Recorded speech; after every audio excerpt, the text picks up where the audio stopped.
নমস্কার বন্ধুরা, কৃষ্ণ কিচেনে আপনাদের স্বাগত জানাচ্ছি। আজকে আমি বানাচ্ছি বাঁধাকপির চিলা। তার জন্য একটা ছোট বাঁধাকপি নিয়েছি, সেটাকে আমি ঝিরি করে কেটে নিয়েছি।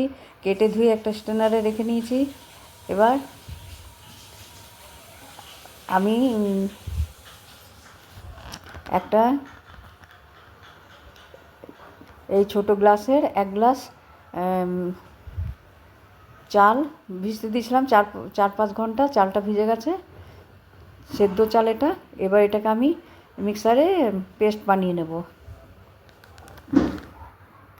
আর এদিকে আমি একটা ছোট মিক্সার জারে 1 চামচ জিরা, একটু আদা আর 4টে কাঁচা লঙ্কা নিয়েছি, ওটা আমি পেস্ট বানাবো। হ্যাঁ, আর এদিকে আমি তাওয়া চাপিয়ে দিয়েছি। তাওয়াতে সর্ষের তেল দিচ্ছি, একটু গোটা জিরে দিচ্ছি।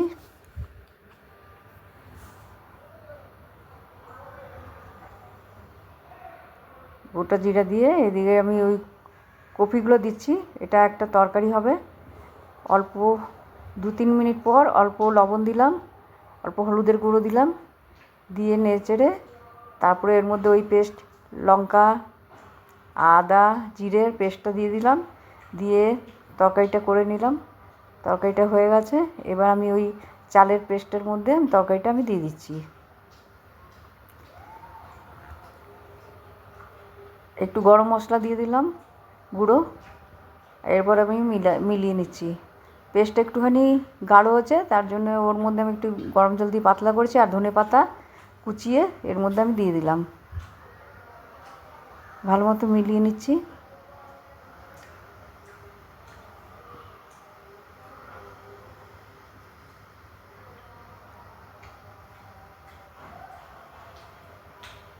জল দিয়ে একটু পাতলা করে নিচ্ছি, গরম জল দিয়েছিলাম।